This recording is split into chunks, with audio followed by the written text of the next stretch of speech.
ഇതുവരെ മലയാള സിനിമയെ കണ്ടിട്ടില്ലാതെ അല്ലെങ്കിൽ ഇന്ത്യൻ സിനിമയിൽ മറ്റുള്ള ഇന്ത്യൻ സിനിമയിൽ തന്നെ നല്ലൊരു മാർക്ക് ചെയ്യാൻ പറ്റുന്ന ഒരു എക്സ്പെരിമെന്റ് മൂവിയാണ്. കാരണം ഈ ക്യാരക്ടേഴ്സ് ബ്ലാക്ക് ആൻഡ് വൈറ്റിൽ ഇങ്ങനൊരു ഫിലിം.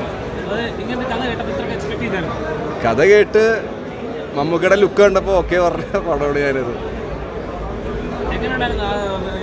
സീൻസുകളുണ്ട്, ചില എക്സ്ട്രീം സീൻസുകളുണ്ടല്ലോ, ആ ഒരു മൂമെന്റിലൊക്കെ എങ്ങനെയാണ്? മേക്കിംഗ് സമയത്ത് തന്നെ അടിപൊളിയായിരുന്നു. അപ്പോൾ ഞാൻ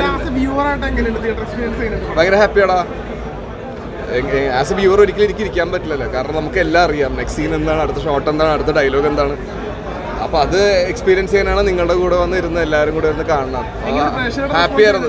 വെറുതെ പൊളിയാടാ. ഞാൻ ചോദിക്കാറുമ്പോൾ നിങ്ങനെ പിടിച്ച് ചോദിച്ചിട്ടുണ്ട്. മമ്മൂക്കേ ഉറപ്പല്ലേ? മമ്മൂക്ക് ഇങ്ങനത്തെ ഓരോ എക്സ്പെരിമെൻ്റൽ ക്യാരക്ടേഴ്സ് എടുക്കുന്നതാണ് നമുക്ക് അടുത്ത ഓരോ ക്യാരക്ടർ എടുക്കാൻ പ്രചോദനം. കാരണം അത്രയും സീനിയറായിട്ട് അത്രയും എക്സ്പ്ലോർ ചെയ്തൊരു ആക്ടർ ഇങ്ങനത്തെ ഓരോ ക്യാരക്ടർ എടുക്കുന്നതോറും നമുക്കൊരു ടെൻഷനില്ല, നമുക്ക് എന്ത് വേണമെങ്കിൽ ചെയ്യാമെന്നുള്ളൊരു പവർ നമുക്ക് തന്നെ ഉണ്ട് നമുക്ക്. അപ്പോൾ അതിൻ്റെ ഒരു ഹാപ്പിനെസ്സിലാണ് ഞാൻ ഒന്ന് ഡയറക്ടറെ കണ്ടോട്ടെ.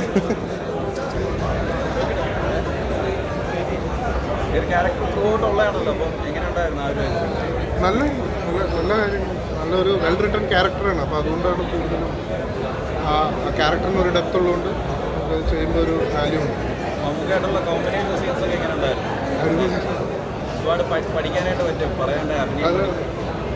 അത് നമുക്ക് ഒരു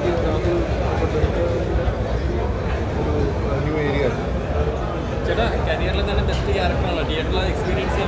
അത് ഞാനല്ലല്ലോ പറയേണ്ടത്, നിങ്ങൾ പ്രേക്ഷകരല്ലേ പറയട്ടെ. എനിക്ക് ഞാൻ എൻജോയ് ചെയ്യുമല്ലോ എൻ്റെ ഫിലിംസ്. അത് എത്രത്തോളം ബെസ്റ്റ് ആണെന്നുള്ളത് പ്രേക്ഷകരാണ് പറയേണ്ടത്, അല്ലാതെ ഐ ഷുഡ്ന്റ് ബി സേ.